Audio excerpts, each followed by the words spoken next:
కేంద్రంలోని బీజేపీ ప్రభుత్వం అమెరికా ఒత్తిళ్లకు తలొగ్గి పత్తి దిగుబడులపై 11% సుంకాన్ని ఎత్తివేసి అమెరికా ఆంక్షలకు తలొగ్గినటువంటి పరిస్థితి కనిపిస్తూ ఉంది.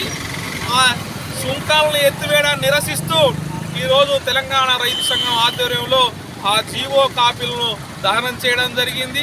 అంతేకాదు ఇలా కేంద్ర ప్రభుత్వము రైతాంగాన్ని పట్టించుకోకుండా రైతు ఆత్మహత్యలు ఒకవైపు ప్రతి ఏటా 10,000 మంది చనిపోతున్నా, అందులో పత్తి రైతులు సగం మంది చనిపోతున్నా ఆ రైతాంగానికి అండగా ఉండాలన్న సోయి కానీ స్పోహ కానీ లేకుండా టెక్స్టైల్ యజమానుల ఒత్తిడి మేరకు అమెరికా నుంచి దిగుమతి చేసుకున్నటువంటి పత్తిపై 11% సుంకాన్ని రద్దు చేసి 0% సుంకాన్ని ఇవ్వడం మూలంగా ఇలా ఇక్కడ పత్తి రైతులు నిజంగా రేపు మరణ శాసనమే జరిగేటువంటి పరిస్థితి కనిపిస్తుంది. ఇప్పటికే రైతులు అనేక అగచాట్లు పడుతున్నారు. మన పత్తి ఎక్స్పోర్ట్ చేసే పరిస్థితులలో అక్కడ అమెరికాలో 20% నుంచి 50% ట్యాక్స్ అక్కడ వేస్తే మన భారతదేశంలో మాత్రం 11% ఉన్నటువంటి ట్యాక్స్ని కూడా ఇలా రద్దు చేయడం అంటే అమెరికాకు తలొగ్గి ఇలా మోడీ ప్రభుత్వం ఇలా రైతాంగాన్ని మళ్ళీ ఇలా అంపశయ మీద పెట్టే పరిస్థితి కనిపిస్తూ ఉంది. అంతేకాదు స్వామినాథన్ కమిషన్ సిఫార్సులను అమలు చేయాల్సినటువంటి కేంద్ర ప్రభుత్వం అది అమలు చేయకుండా దాని నుంచి పక్కకు జరిగినటువంటి పరిస్థితి ఉంది. అంతేకాదు ఇలా విద్యుత్ సంస్కరణల చట్టం 2020 తీసుకొచ్చి ఇలా స్మార్ట్ మీటర్లు పెట్టేటువంటి పరిస్థితి ఆయా రాష్ట్రాల్లో కనిపిస్తుంది. స్మార్ట్ మీటర్లు వెంటనే తీసుకెళ్ళాలని చెప్పేసి మేము కూడా డిమాండ్ చేస్తున్నాం. సమగ్రమైనటువంటి వ్యవసాయ విధానం లేకుండా ఈ దేశంలో ఆత్మహత్యల పరంపర కొనసాగుతుంది. రైతు రుణమాఫీ అమలు చేయాలని చెప్పేసి, అంతేకాదు పెన్షన్లు కూడా రైతాంగానికి ఇవ్వాలని చెప్పేసి, రైతుకు ఉపయోగపడేటువంటి వస్తువులపైన ఎరువులపైన పెద్ద ఎత్తున సబ్సిడీలు కొనసాగించాల్సినటువంటి పరిస్థితి. ఇలా యూరియా చూసుకుంటే ఈ తెలంగాణ రాష్ట్రానికి 9.5 లక్షల టన్నుల యూరియా అవసరం పడుతుంది. కానీ కేంద్ర ప్రభుత్వం కేవలం 4 లక్షల టన్నుల యూరియా మాత్రమే ఇప్పటికి సరఫరా చేసింది. ఇంకా 4.5 లక్షల టన్నుల యూరియా ఈ తెలంగాణ రాష్ట్రానికి ఇవ్వకపోవడం మూలంగా అన్నదాతలు ఇలా ఆక్రందనలు పెడుతున్నారు, అరిగోస పడుతున్నారు.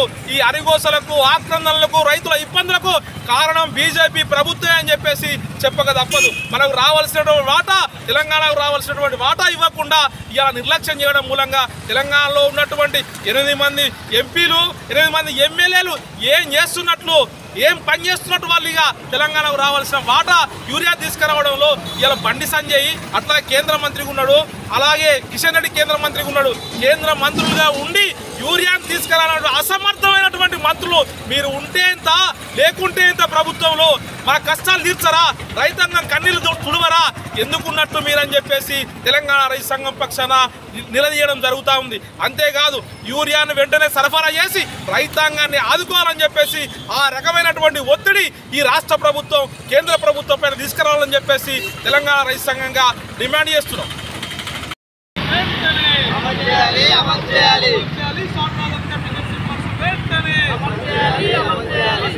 కేంద్ర ప్రభుత్వ రైతు వ్యతిరేక విధానాలు కేంద్ర ప్రభుత్వ రైతు వ్యతిరేక విధానాలు ఉపసంహరించాలి. పత్తిపై సుంకాన్ని ఎత్తివేయాలని వెంటనే ఉపసంహరించాలి. పత్తిపై కేంద్ర పన్ను ఉపసంహరించాలని వెంటనే down down BJP, down down BJP. రద్దు చేయాలి కేంద్ర ప్రభుత్వం విద్యుత్ సంస్కరణ చట్టాన్ని, రద్దు చేయాలి విద్యుత్ సంస్కరణ చట్టాన్ని వెంటనే, రద్దు చేయాలి విద్యుత్ సంస్కరణ చట్టాన్ని వెంటనే, ఉపసంహరించాలి. పత్తిపై 11% సుంకాన్ని ఎత్తివేయడాన్ని వెంటనే ఉపసంహరించాలి. పత్తిపై సుంకాన్ని ట్యాక్స్ ఎగవేయడం ఉపసంహరించాలి.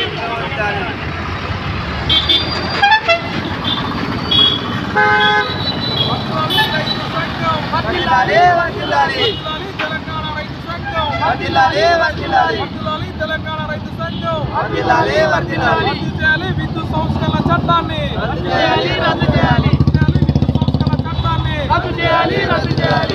అమలు చేయాలి. స్వామినాథన్ కమిషన్ సిఫార్సులు వెంటనే అమలు చేయాలి.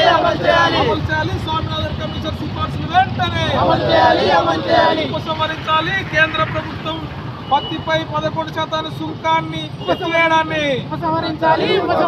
ఉపసంహరించాలి. పత్తిపై 11% సుంకాన్ని ఎత్తివేయడాన్ని ఉపసంహరించాలి. పత్తి పంటపై 11% సుంకాన్ని ఎత్తివేయడాన్ని నశించాలి. కేంద్ర ప్రభుత్వ రైతు వ్యతిరేక విధానాలు నశించాలి. కేంద్ర ప్రభుత్వ రైతు వ్యతిరేక విధానాలు